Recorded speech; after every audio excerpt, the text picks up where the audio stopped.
Good morning, ladies and gentlemen, and welcome to the Enel Chile's first half and second quarter 2025 results conference call.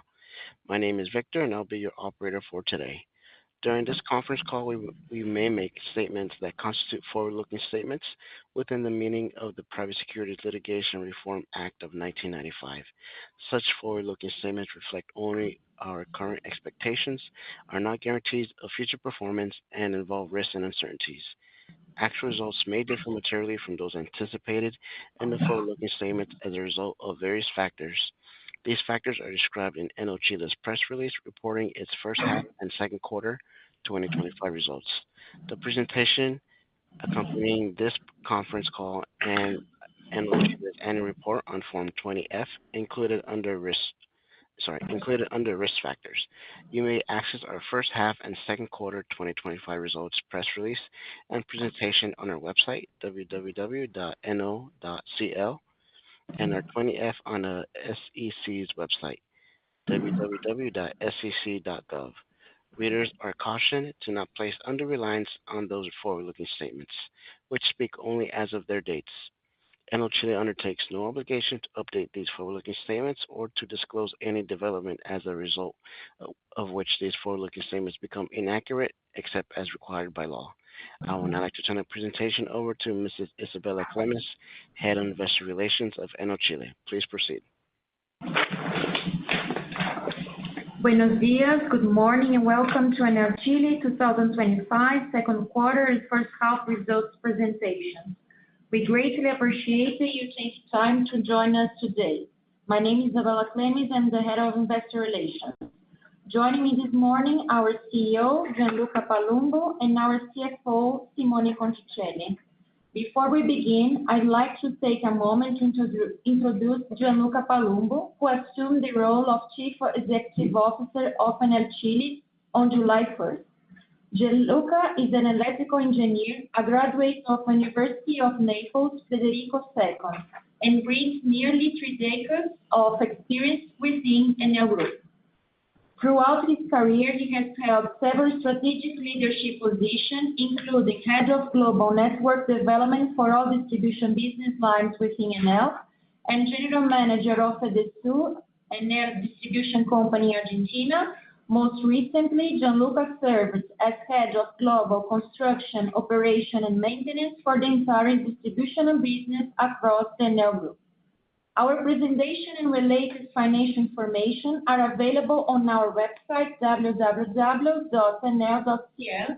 in the Investor section, as well as through our Investor app. In addition, a replay of the call will soon be available.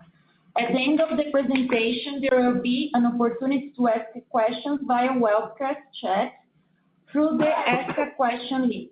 Media participants are connected in the listening mode.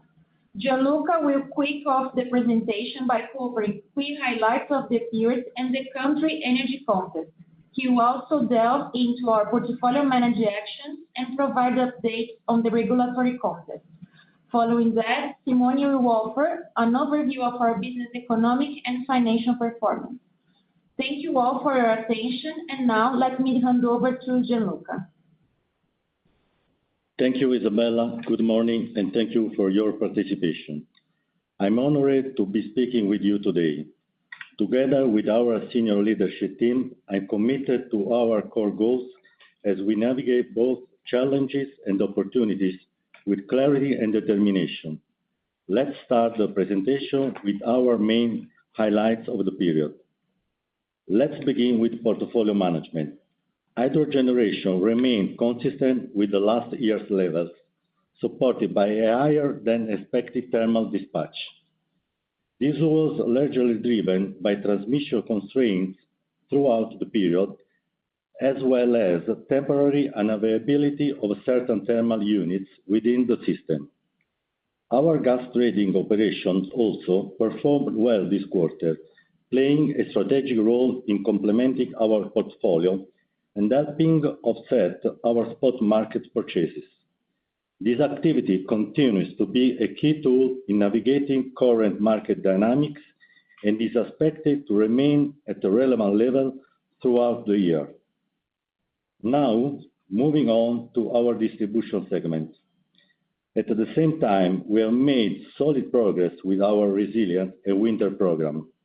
This initiative is designed to strengthen our grid and improve our response to climate-related events. As part of this effort, we have been deploying remote control systems across our network to significantly reduce average services restoration times. This is a key part of our strategy to ensure long-term reliability and to improve our operational continuity. We have also implemented a new vegetation management control program carried out in close coordination with local municipality and relevant regulatory entities. This initiative aims to prevent service disruption and further secure the stability of our infrastructure. Additionally, we have introduced new procedures for managing grid failures more efficiently. For instance, once applied, we are using generation units to support service restoration during network recovery. These enhancements are part of our broader strategy to boost system resilience and operational responsiveness. Let's now turn to the regulatory and country context, which continues to play a key role in shaping our strategic decisions and long-term planning. This third quarter will be particularly relevant as we expect the release of the final VAD 24/28 consultant report and the publication of a new regulation on BESS ancillary services. I will share more details later. In the meantime, the PNP regulated tariff decree for the second half of 2025 was published in July. This update adjusts the energy component of regulated tariffs. As I will explain later, it enables us to begin recovering larger portion of PEC 1 and provides greater visibility over cash flow for our generation business. Let's now move on to our financial performance, which reflects the resilience of our operations and our ability to adapt to a changing environment. In the first half of 2025, we delivered an EBITDA higher than the same period last year. This strong performance was further supported by a positive FFO driven by $261 million received from stabilization energy mechanism factoring. This inflow significantly improved our cash flow position.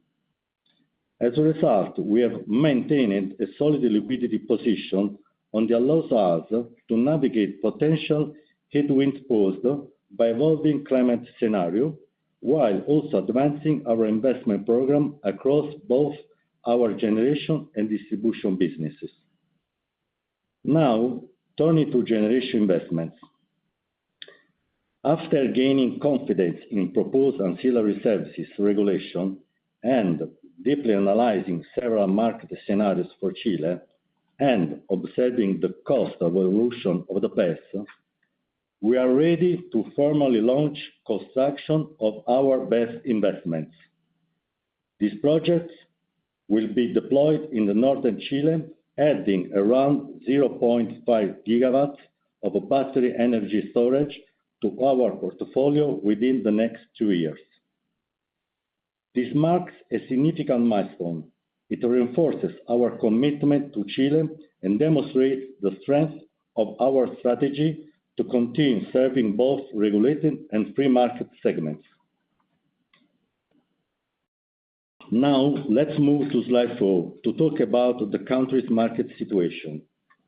The national electricity system has been affected by several factors, including poor hydrological conditions, both scheduled and unscheduled maintenance across various thermal power plants, and the temporary unavailability of a transmission line connecting the northern and central regions of the country, mainly in April and June, which led to significant system decoupling.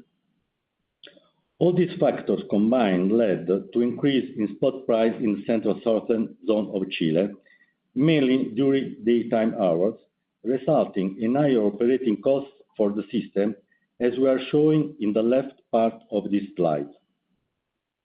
On the hydrology front, cumulative rainfall, as expected, has been lower than in the same period of 2024. Nevertheless, the hydro generation during this period was close to last year's levels. Therefore, we are maintaining our hydrology guidance for the year in line with the average observed over the past 10 years.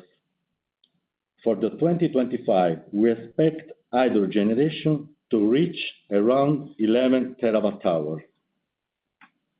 Despite this challenging scenario, we have managed to navigate it thanks to our solid and long gas supply position, which includes our long-term LNG contract with Shell and Argentina gas supply, the full availability of our efficient thermal capacity, and strategic water reserves from favorable rainfall in 2024 stored in our dams. Thanks to our robust and diversified gas position, we were able to capitalize on favorable trading opportunities across both local and international markets during the period. This demonstrates the effective complementarity within our portfolio. Now, moving on to slide 5. Let's review our generation portfolio and energy balance, taking into account the system constraints I just outlined.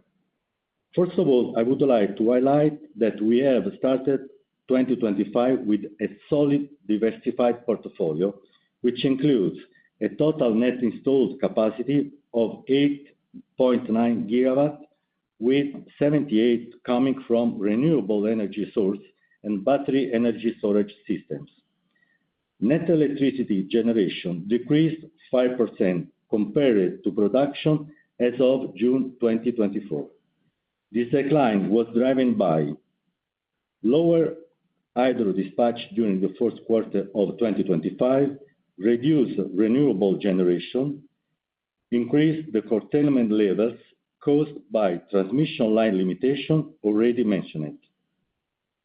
However, this was partly offset by higher contribution from our efficient thermal power plants.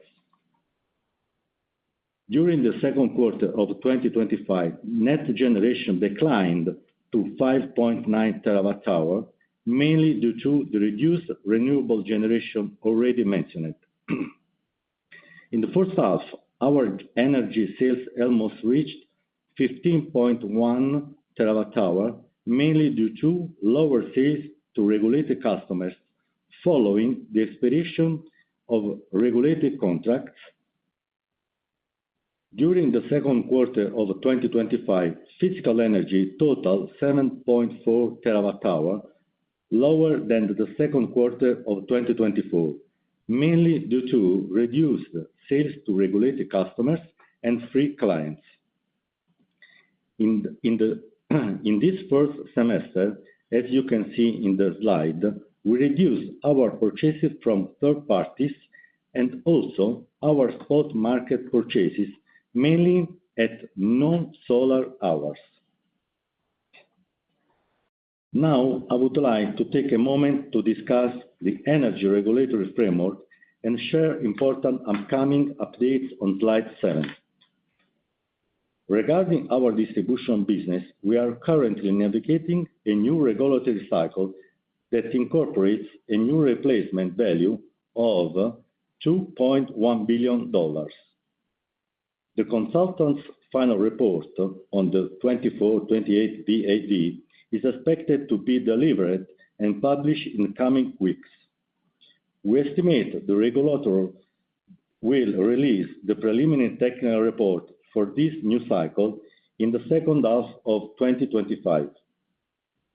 In relation to the 2024 VAD process, we remain monitoring the resolution from the Superintendency of Electricity and Fuels, which will establish the timeline for defining the outstanding debt in favor of distribution companies, marking an important step toward improved regulatory. Now, on tariffs, in July 2025, the decree for the second half of 2025 PNP was published. This decree allows the recovery of cash in our generation business for an amount of around $48 million in the next 6 months. Related to the PEC accruals, as of June 2025, we had an account receivable related to the PEC of around $164 million. These figures already include the factoring executed in April for $261 million. Let's now move to the right-hand side of the slide to review updates on important changes in the regulatory framework currently under discussion. The proposal to expand the electricity subsidy for the country's most vulnerable households continues under discussion. So far, the measures approved to date are additional net VAT related to the tariff increase, increasing the amount of compensation that distribution companies must pay to clients in case of distribution power outages. The discussion now moves to the Finance Commission before being voted in the Senate plenary. Measures related to the CO2 tax and the so-called Bolsa Pyme initiative are still under discussion. Regarding the remuneration of ancillary services for battery energy storage systems, we expect regulatory update in the third quarter of 2025. The proposal presented by National Energy Commission seeks to encourage the participation of BBS in the ancillary service market by recognizing the costs associated with their delivery, given the systemic benefits that their inclusion would entail. To this end, a calculation methodology for the opportunity cost is proposed to mitigate the risk of foregoing participation in energy arbitrage. Next, our CFO, Simone Conticelli, will present a review of our financial and economical performance.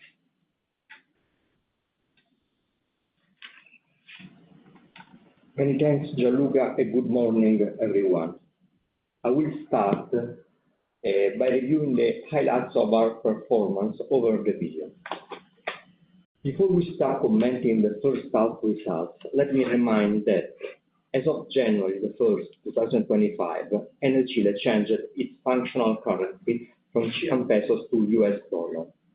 For comparative purpose, in today's presentation, the first half and the second quarter 2024 figures are converted using the average exchange rate of the periods. And now let's take a look at a brief overview of our financial performance. As shown on the slide, in the first half of 2025, EBITDA reached $659 million, representing a 10% improvement compared to the last year figures. The improvement is mainly driven by strong sources performance in generation and improved gas trading activities, which more than offset the negative impact of regulated PPAs expirations and transmission line constraints. The June transmission line constraint particularly impacted the second quarter EBITDA that slightly decreased by $10 million compared to the second quarter 2024. Going to the net income, the first half net income amounted to $246 million, representing a decrease of 8% compared to the previous year, mainly due to the higher D&A, while in the second quarter net income amounted to $71 million. The first half FFO showed a significant improvement compared to the last year, reaching $403 million, 7.8 times the previous year's figures. And the second quarter FFO reached $295 million. That means $357 million higher than the result of the same period of 2024. The increase is driven mainly by the previously mentioned improvement in EBITDA and the recovery of funds associated with PEC. We'll go into more details later in the presentation. And so now let's move to the next slide to review the progress made on CAPEX. Our total CAPEX reached $157 million in the first half, mostly centered on grids and power plant fleet performance. Let's take a closer look at the allocation. 40% or $63 million was directed towards grids investments. 31% or $48 million supported thermal projects. 29% or $45 million was invested in renewable and storage. The grid focus, as previously explained by Gianluca, remains on the resilient program, reinforcing infrastructure to reduce vulnerability to climate-driven disruptions. The priority for thermal segment is the maintenance and performance enhancement of the power plant fleet. In the renewable segment, we have centered our efforts on finalizing the PMGD program, enhancing hydro facility performance, and maintaining fleet availability. Passing to breakdown by nature, asset management CAPEX totaled $89 million, accounting for 57% of the total CAPEX, mostly used for the maintenance of Atacama, Quintero, and San Isidro CCGT, and grids corrective maintenance and digitalization. Development CAPEX was $38 million, primarily driven by the completion of 2024 investment program for PMGDs and investment for grid reliability enhancement and telecontrol deployment. The 2025 development CAPEX for battery-related projects has been partially deferred to 2026. Customer CAPEX totaled $30 million, mostly focused on low and medium voltage connection projects and initiatives to support load increase. And now let's move to the next slide, which presents a detailed view of our second quarter EBITDA.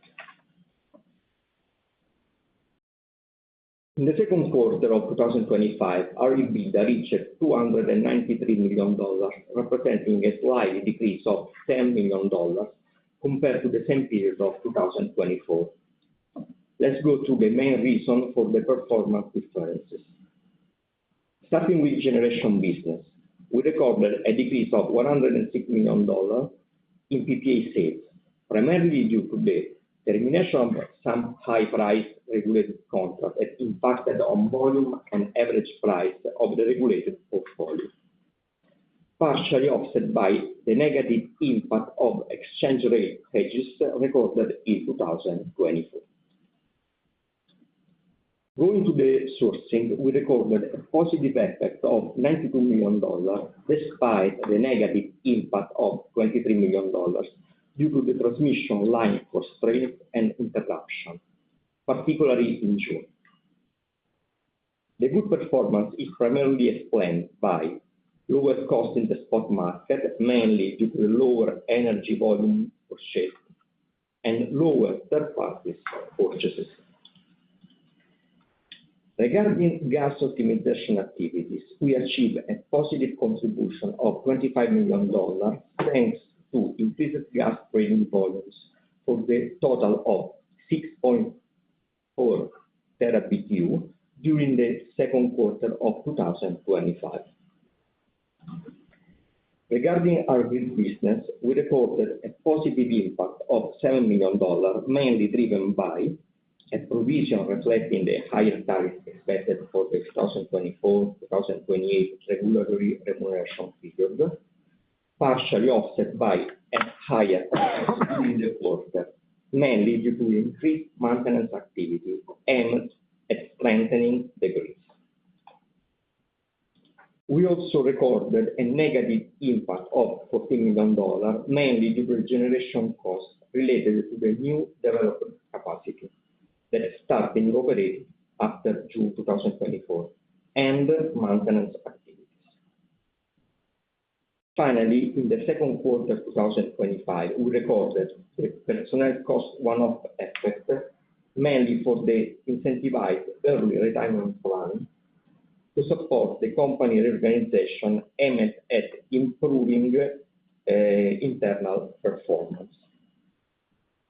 And now let's move on to the next slide to review the main impacts on EBITDA during the first half.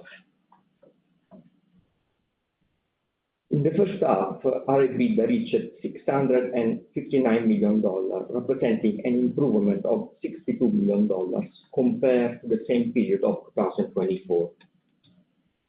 Starting with the generation business, we recorded a decrease of $155 million in between sales, mainly due to the termination of high-price regulated contracts, partially offset by the negative impact of exchange rate hedges recorded in 2024, and the positive price effect due to the indexation of free market contracts.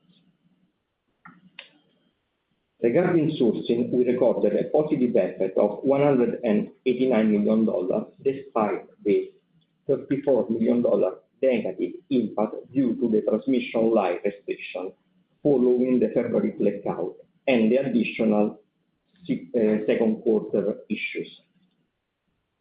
The result was obtained thanks to lower spot market and third parties energy purchase costs, energy settlement for previous periods, reduced transmission costs, and finally, lower production costs thanks to the efficiency of our thermal power plants.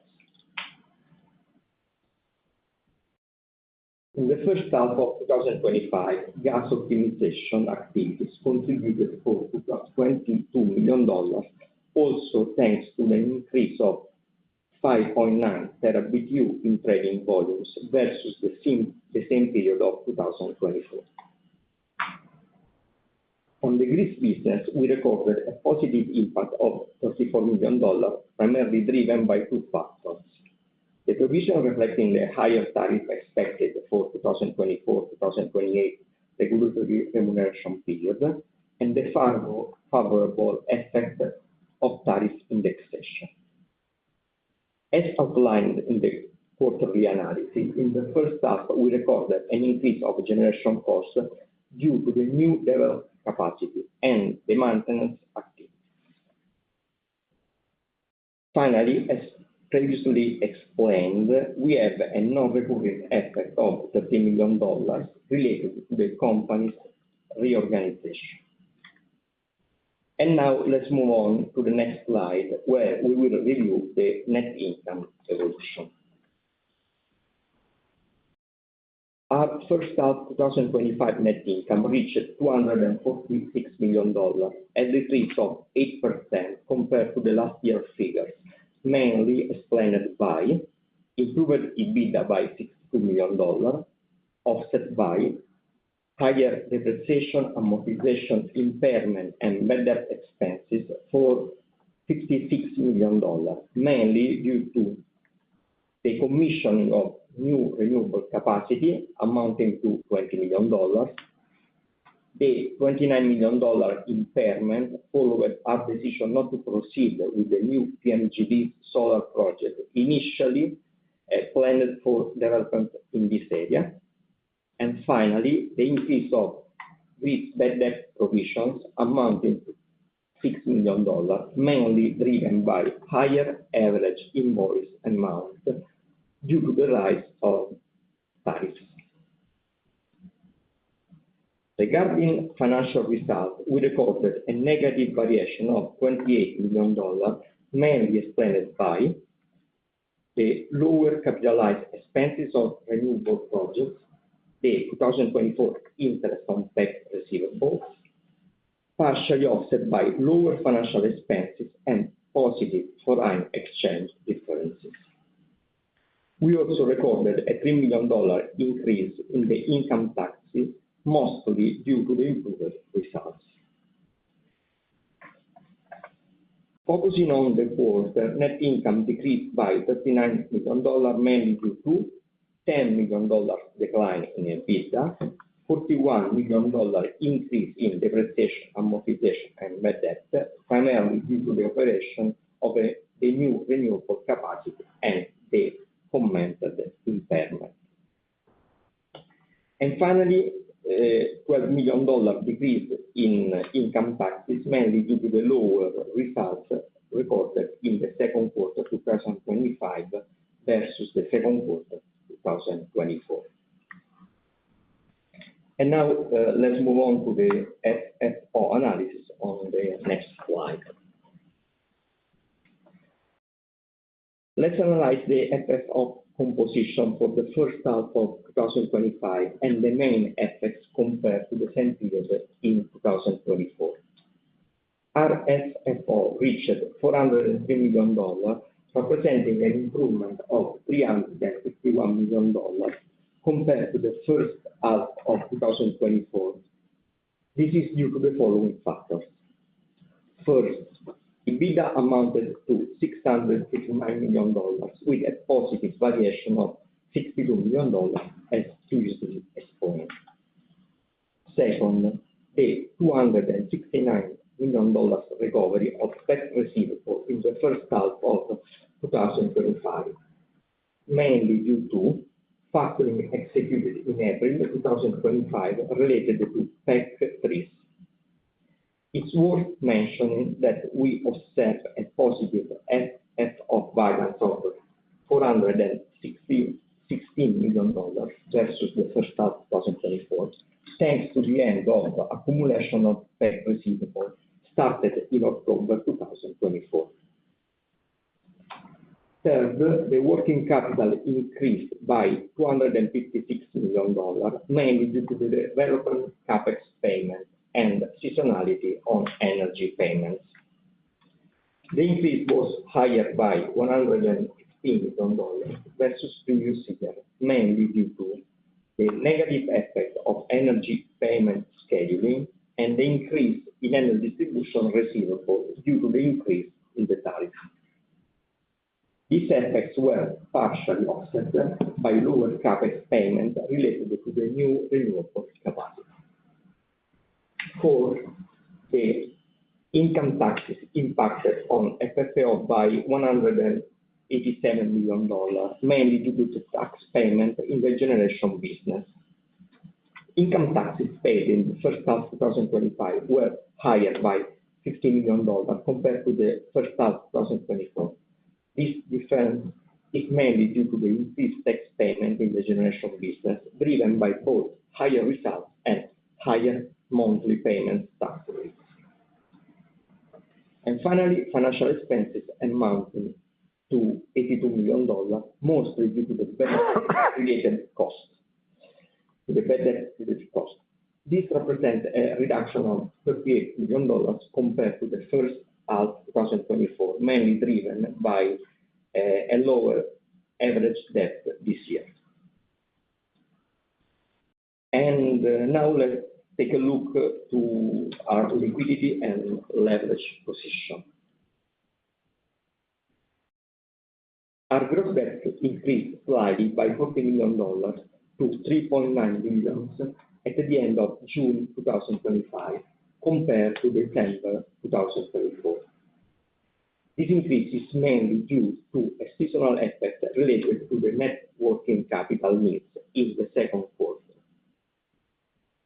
The gross debt increase between December 2024 and June 2025 was driven by $100 million drawn from the new credit line with CAF, Banco de Desarrollo de América Latina y el Caribe, and $42 million in new leasing liability, offset by $102 million debt amortization.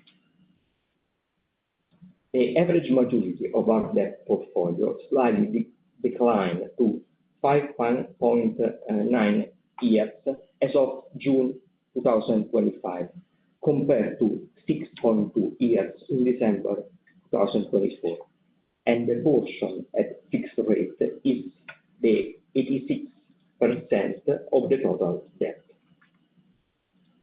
The average cost of our debt reached 4.9 as of June 2025, in line with our effort to optimize the financial costs. Regarding liquidity, we are in a comfortable position to support our capital needs for the upcoming months and cope with the next year maturities.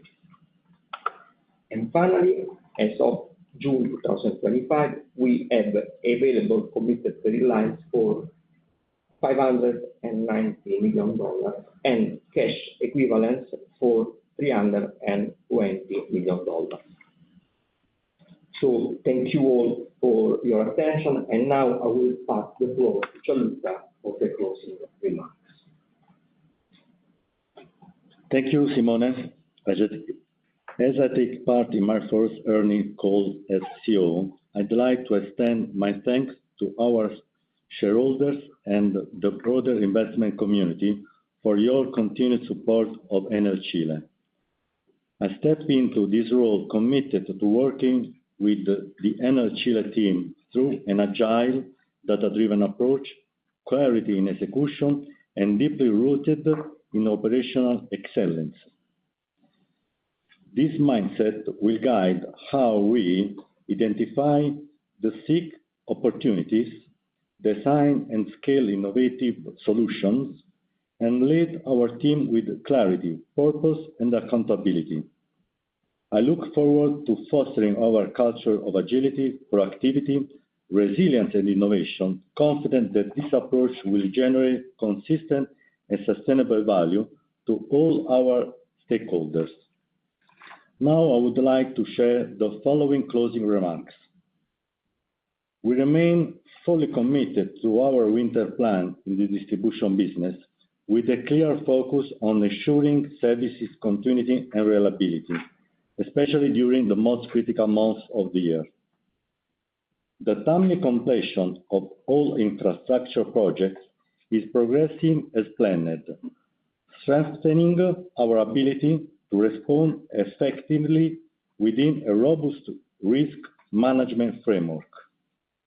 This approach includes a well-defined risk prevention activities, improves organizational readiness, enhances our capacity to respond rapidly, and supports a swift recovery.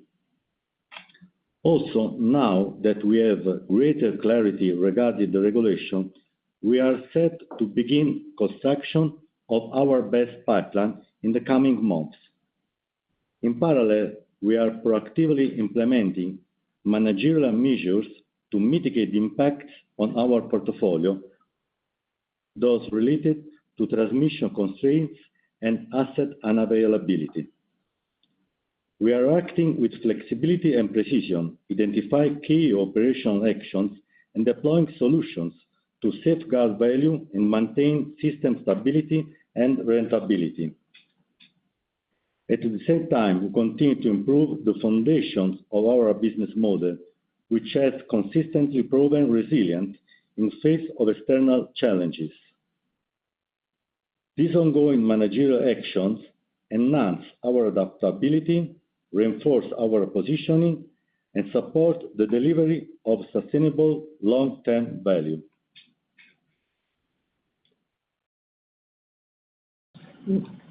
Now, let me hand it over to Isabella for question and answer session.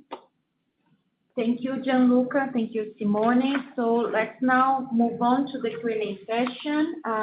We will be taking questions this time via chat through the webcast. So the Q&A session is now open. So I will start here, Gianluca and Simone, with the first question we have received. The first question comes from Florencia Mayorga from MetLife.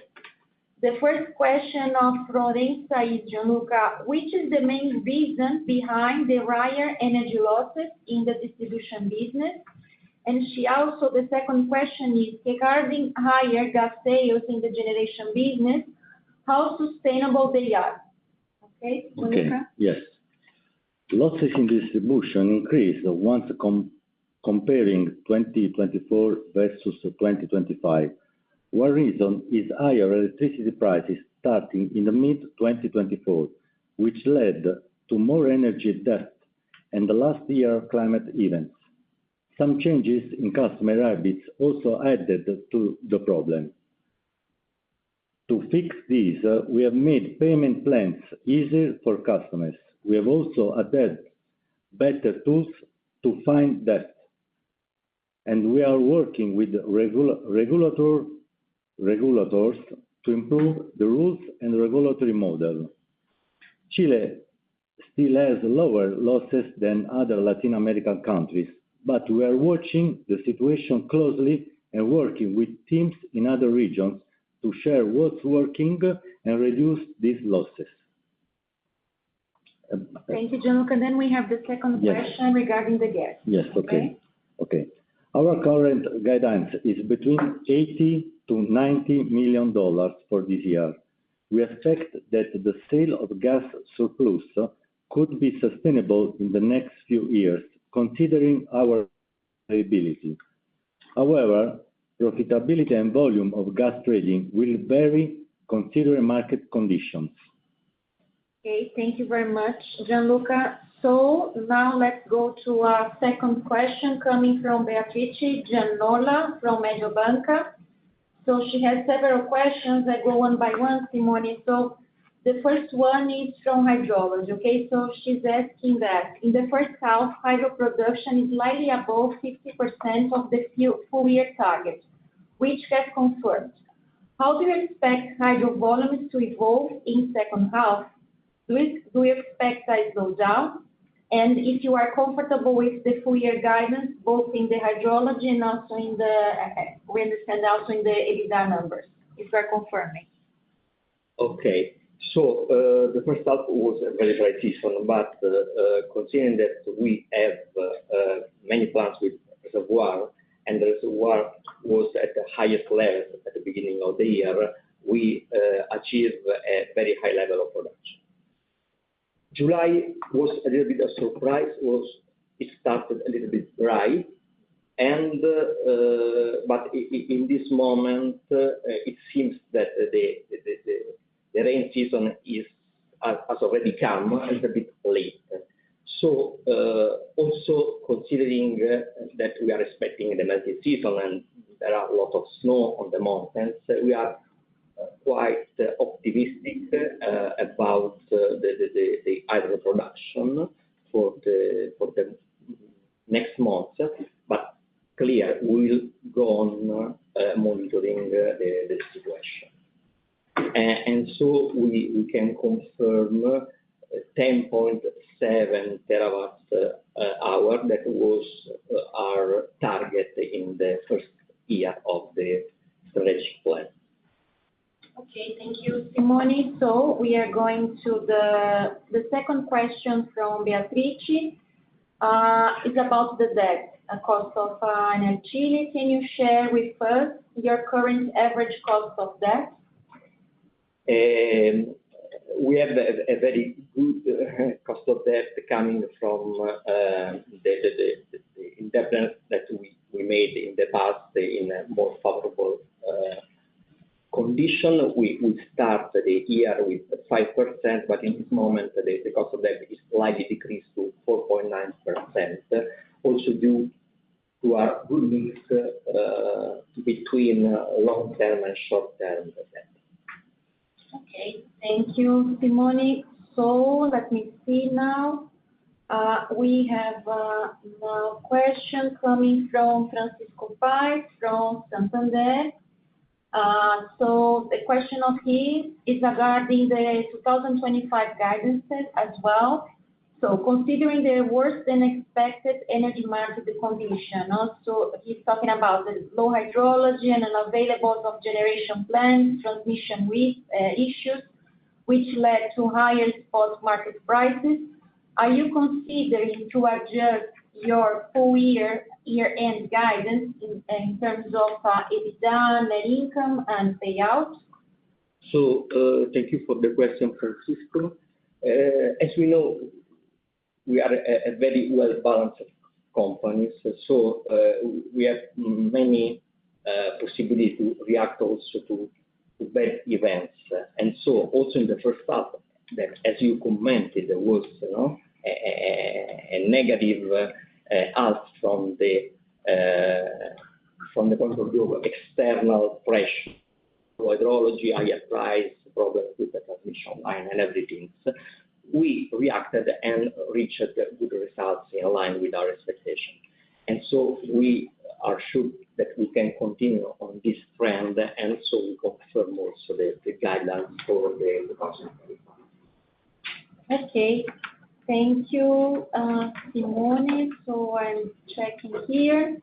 Okay, the next one is coming from Ruben Alvarado from BC. Thank you, Ruben, for your question. So he has three questions, Simone, so I think I go one by one. So he asking about, do you expect any additional impairments in the future related to Salinas project? It's the second one. I think it's one by one. Okay. So let's talk about Salinas project. This is an important project, a power plant with 375 megawatts in the initial project. We built the first 205 megawatts in 2024, and then the condition in the market changed. So what happened that we moved the destination of our asset to different projects, in particular to the construction of PMGD, so small power plant, solar power plant in the area.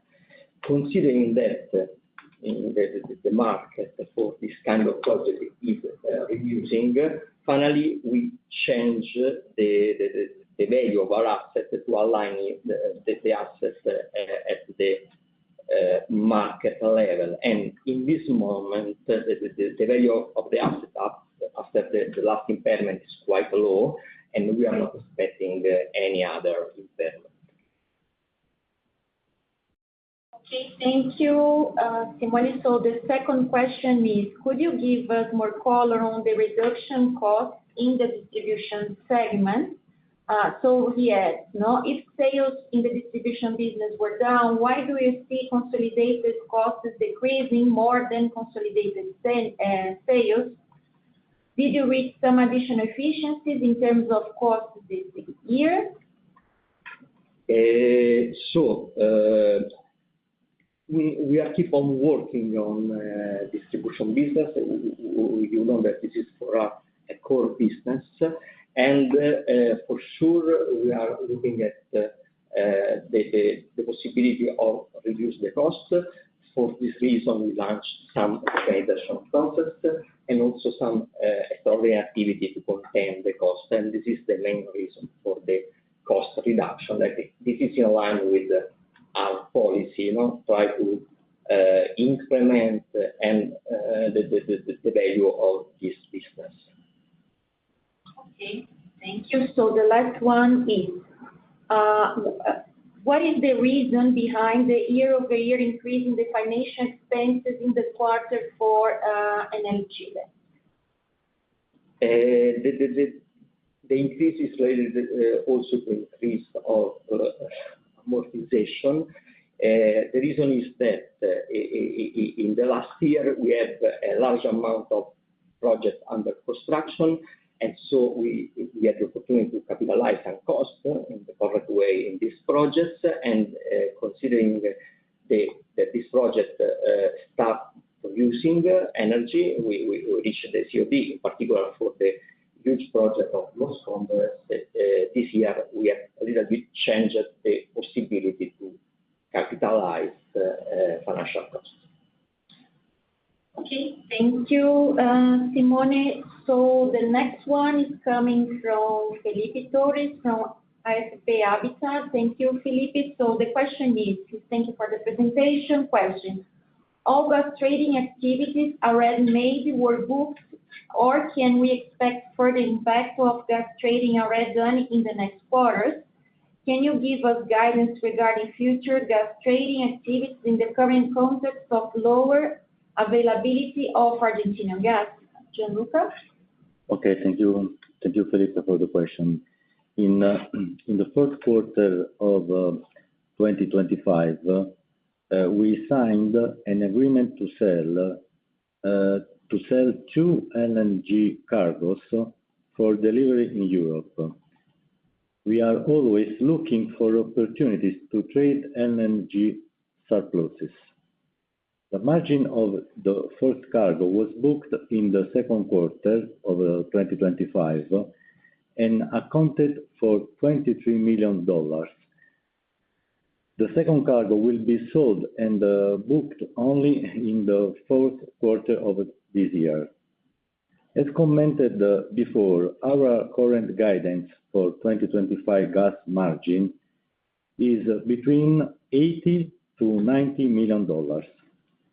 And at the end, okay, yes, the last is, okay, regarding Argentina natural gas, we would like to clarify that we have a firm contract and our demand has been successfully delivered, except during 1 week in June due to the extreme weather conditions in Vaca Muerta. Okay, thank you, Gianluca. So let me check here. Okay, we have from next one coming from Martin Arancet from Balance. And now from Rodrigo Mora from Moneda. Actually, both are quite the same, no? So they are asking questions about the BES, no? They announced BES investments in the presentation. So I'm reading here the question. What is the difference between the new better investment plan and the previous one? How much do you expect to invest in the following 2 years? What are your expectations in terms of additional revenues from ancillary services? This is from the first one that is from Martin. Then I read from Moneda as well, from Rodrigo Mora. Okay. Thank you, Martin. So the best investment is in the same Enel Chile presented in the Capital Market Day 25-2027. And so we are not considering in our numbers yet ancillary system revenues. Okay, thank you. So from Rodrigo Mora, Moneda Patria. So thank you for your participation. Let me say here, I have one question. Could you give us more color about the BES program, the 557 megawatts that you announced? How many hours is your battery that you're considering, and the schedule that this capacity will be ready? And could you give us more information about the new wind farm project announced during the strategic plan 2025-2027? Thank you very much. Gianluca? Okay, the investment is around 400 million in 3 BES projects. 53 megawatts in total of 4 hours, with the code in 2027.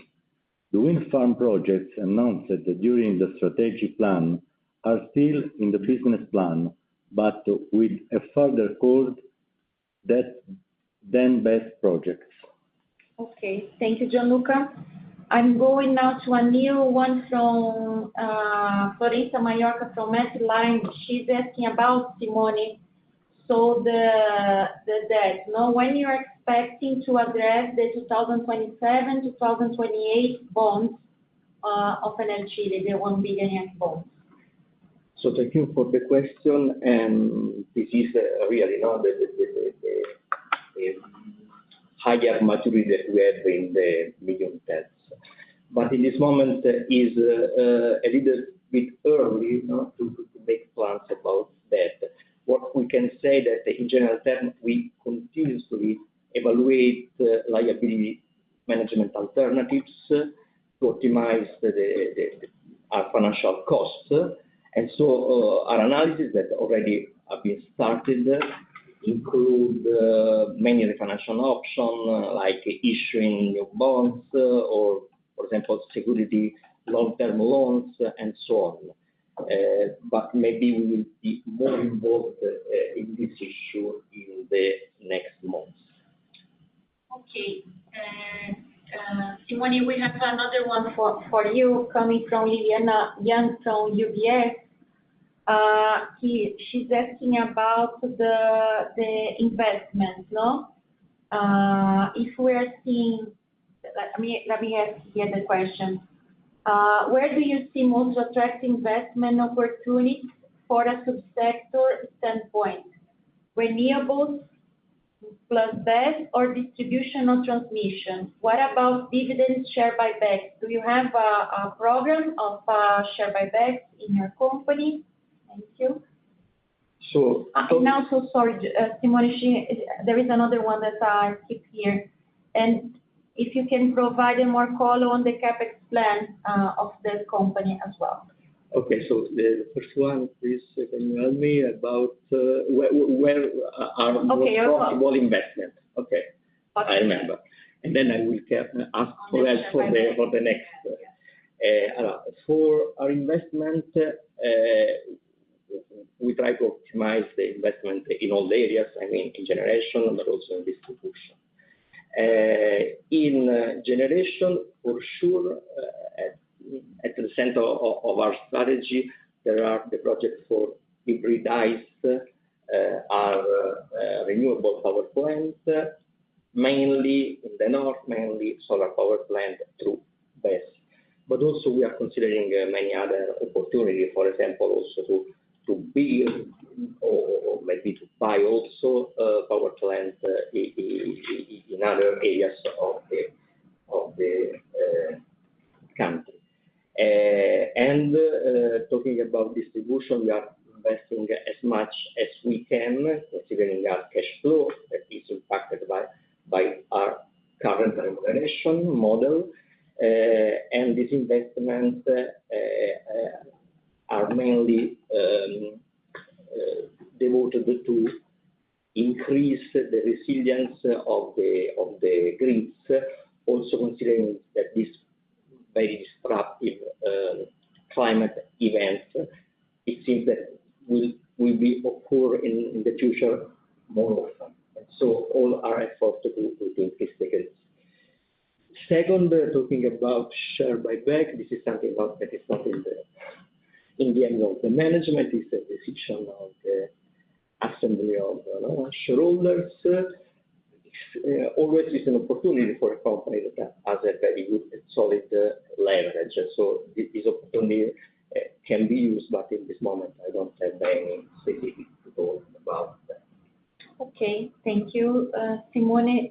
So the other question on Liliana is also about the CapEx plan of the company. If you're confirming of the Capital Market Day, the CapEx plan. So we are confirming for the moment the current plan, as we have commented during the presentation. We have a little bit delay in 2025 CapEx because we studied deeply the investment in BESS. We also expected the very good news from the regulator about the participation of BESS on the complementary services market, but we are going to start in the very next days. But this BESS will be delivered with some months delay compared to the plan. And we will talk about further opportunity in our plan presentation further. Okay, Thank you, Simone. So the next question is coming from Fernando Gonzalez from BTG. So he is welcome you, Gianluca, from the company, and thank you for the presentation. He has two questions. The first one is the proposal of ancillary services remuneration from energy storage for the CNE is a positive step, but it is far from ideal as it doesn't see many incentives. Your decision as a company to launch the new BESS project is because you expect the initial proposal to be improved before it has made public, considering all the comments that was sent over the coming weeks. The second one, have you gotten any feedback from the CNE? The other question is, the new BESS project will hybridize existing solar PVs in the north, or are you looking to develop a standalone assets?